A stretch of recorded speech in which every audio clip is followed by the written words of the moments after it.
Season 2, obviously Roots and Roots. Don't need me to explain to you that Roots and Roots is about the past and the future. I mean, we've got that.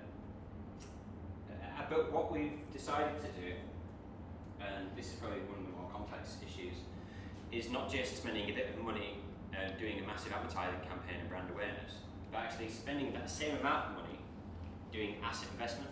So we're putting money into installing drinking fountains into Hull instead of doing a massive TV campaign, because ultimately that TV campaign is going to last 2 weeks or what have you, whereas these are going to last 15 years.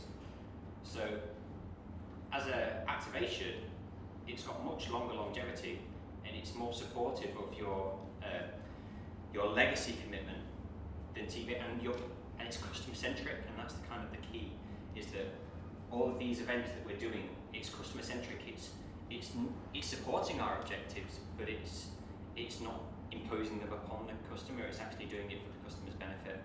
So the stories, it's about asking them what makes Hull, what do they identify with. With this, it's about health and well-being. So we want customers to be seeing Hull in a positive light, because it benefits us, and we want them to be seeing water in a positive light.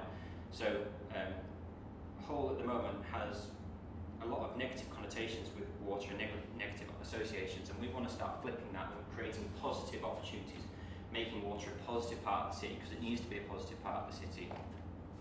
So by doing these, it allows people to start affiliating water with positive memories, and that's a really nice angle. We're going to be doing an oasis of these, so a set of these to in effect create a route. And through that route, we will actually be able to create digital content which will encourage people to get out and be part of it, engage with our assets. And this is soft investment. This is not like really heavy, hardcore steel and concrete in the ground. This is stuff which is going to enhance people's lives in a very direct way. What we found was that customers perceived water as a very low commodity item, and we wanted to improve customers' value of water. But there isn't opportunities. This is the thing. You can't just impose that. You can't say, well, you should be valuing water more. No, you should be creating opportunities for them to value water more. And it's the same thing for communications. If you wanted to say, actually, I take my landline for granted or what have you. Well, fine, but you as a business need to kind of steer that challenge and actually say, look, this is why it's benefit. This is why it's undervalued and underutilized. You've got to kind of crack that nut. And this is what we're trying to do with drinking fountains. So by installing drinking fountains, we're actually going to your space. Like, it's free water. Everyone loves free water. And they're in public spaces which are positive, so you're going to get positive interactions. And the community spaces as well, so you're going to start talking to people. These are going to be the water cooler moments of the street. And we want to use them as running routes as well, so we want to promote the health aspects of it, so it's not just for families, it's actually, when you go out for a run, I'd go out for a run, but there's nowhere to top up my water when I go out for a run, so if there's water on tap, then I'm more likely to do it, and if there's a route already laid out. So there's the social aspects of it as well. And it demonstrates our commitment to Hull by providing legacy investment and obviously improves health and well-being. But from a Hull framework perspective, it's about using the partnerships and the development to create that legacy. So it's actually saying, we can't. I mean, we could do a TV campaign and work off our own back, but in order to do this, we've got to work with quite a number of key people to make it happen. So we've got to establish those relationships and make them work for us. So we can evidence that quite directly once they've been installed. And it supports our framework of sustainable resources. So it's really good from the chief exec's perspective that we're doing something.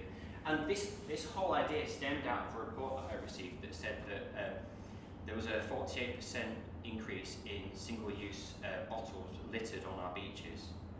And I just thought, that's ridiculous. If we're going to be seen as a socially responsible business, that's something that we can affect change of. And if we can raise the awareness of the pollution that single-use bottles actually does, and we can encourage refilling and being more water conscious, then we're going to be reducing our environmental burden, not by litter picking, but actually implementing assets which will help support that cultural change and that change in conversation as well. So it's all the conversation that will come out of this, which will be spread on social media, that make people think twice about buying a bottle of water and actually, yeah, probably I should be using it again.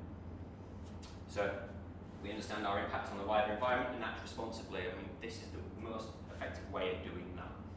And it makes our customers aware of the amount of investment we're putting into the local economy. So as a business, and you'll probably be able to relate to this, we spend millions of pounds on things that customers don't understand. And it's difficult to tell people how valuable these things are because they're so detached from them. So if we're saying we're spending £30 million on a sewage treatment works, okay, great, well, I'd expect you to do that anyway. It doesn't benefit me. I'd expect you to do that anyway. That's not benefiting me as a life. My value perception of water has not increased because of what you've just told me.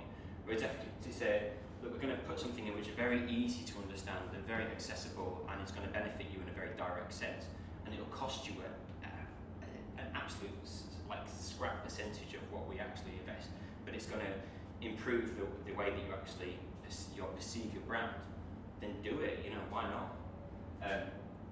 So Richard Flint, our chief exec, one of his key accountabilities, because yes, he does have key accountabilities, is around the promotion of safe water in the UK and globally. And well, Hull is a port city. If we're not doing that in Hull, then when are we doing it? So it gives him an opportunity to talk around this subject.